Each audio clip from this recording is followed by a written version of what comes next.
నీవు అతని భార్యవైనందున నిన్ను తప్ప మరి దేనిని నాకు అప్పగింపక ఉండలేదు.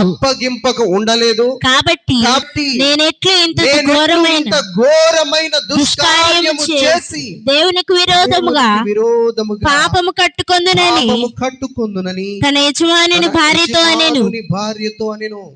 చాలండి. దేవునికి స్తోత్రం, హల్లెలూయా. ఈ మాట చదివినప్పుడు యోసేపు ఎంతో వేదనకరమైన బ్రతుకు బ్రతికాడా అండి. అప్పుడు దాకా బానిస అంటే బానిసకి సుఖం ఉంటుందా? చెప్పిన పనెల్లా చేయాలి అక్కడ. ఆ బ్రతుకు అప్పుడు దాకా బ్రతికి జీవించాడు యోసేపు. ఇష్టమైన తిండి తినడానికి లేదు, ఇష్టమైన వస్త్రము కట్టుకోవడానికి లేదు. అలాంటి వేదనకరమైన పరిస్థితిలో ఉన్నాడు. కొంచెము ఉపశమనం దొరికింది ఆ పోతీఫరు ఇంటి ద్వారా తినకి. ఉపశమనం దొరికింది కదా, ఇక ఛాన్స్ తీసుకుందాంలే, పాపం చేసేద్దాంలే అన్నాడా? అనుకున్నాడా? లేదు. ఏమంటున్నాడు? అమ్మా, నీవు నా యజమానుని భార్యవి, ఆయన భార్యవైనందున నిన్ను తప్ప మరి దేనిని నాకు అప్పగింపలేదు. నిన్ను తప్పకుండా ఈ యొక్క గృహంలో అన్నిటి మీద నాకు అధికారం ఉంది. డబ్బు మీద అధికారం ఉంది, బీరువా తాళాల మీద అధికారం ఉంది, పనివారి మీద అధికారం ఉంది, గుర్రాల మీద అధికారం ఉంది, అన్నిటి మీద అధికారం ఉంది. అంతగా నమ్మకంగా ఉంచాడు నన్ను,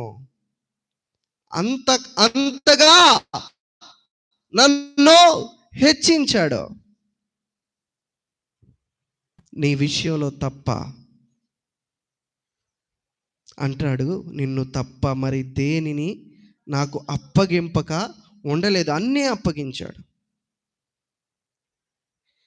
నేను నమ్మకంగా ఉండాలమ్మా, నేను ద్రోహం చేయకూడదు, నా యజమానునికి ద్రోహం చేయకూడదు, నా దేవునికి ద్రోహం చేయకూడదు. దేవునికి స్తోత్రం, హల్లెలూయా. ఎంతమంది బ్రతుకుతున్నారండి? ఎంతోమంది యవ్వనస్తులు తుచ్చమైన అభిలాషలతో చూస్తూ ఉంటే యూట్యూబ్లో 10 సంవత్సరాలకే మత్తు పదార్థాలకి బానిసలు అయిపోయి 10 సంవత్సరాలకేనండి. నేను జాబ్ చేసినప్పుడు హైదరాబాద్లో చిన్న చిన్న పిల్లలు మత్తు పదార్థాలకి బానిసలైపోయి, మగవారే కాదండి, ఆ స్త్రీలు కూడా తల్లిదండ్రులకి ఎంతో రోదన పుట్టించేవారు ఉన్నారు. ఎందుకంటే దేవుని పట్ల నమ్మకాన్ని మనము కనబర్చుకోవట్లేదు.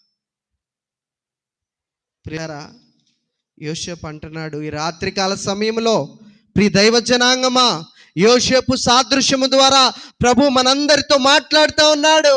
నేనెట్లో నా దేవునికి విరోధముగా పాపము కట్టుకొందును, నేనెట్లు ఇంత ఘోరమైన దుష్కార్యము చేసి దేవునికి విరోధముగా పాపం కట్టుకొందునని తన యజమానుని భార్యతో అనెను. దేవునికి స్తోత్రం, హల్లెలూయా. అలాంటి భయం ఉందా? ఈరోజు దేవుణ్ణి నమ్ముకున్నాను, నేను నా తల్లిదండ్రులకి ద్రోహ కార్యాలు నేను చేయకూడదు, దేవునికి నేను భయపడాలి అని యవనస్తులైన మీరు ఉన్నారా అనేసి దేవుని యొక్క వాక్యము ద్వారా ప్రభువు మిమ్మల్ని గద్దిస్తున్నాడు. ప్రియులారా, ఏ రీతిగా మన యొక్క పరిస్థితులు ఉన్నాయి, ఏ విధమైన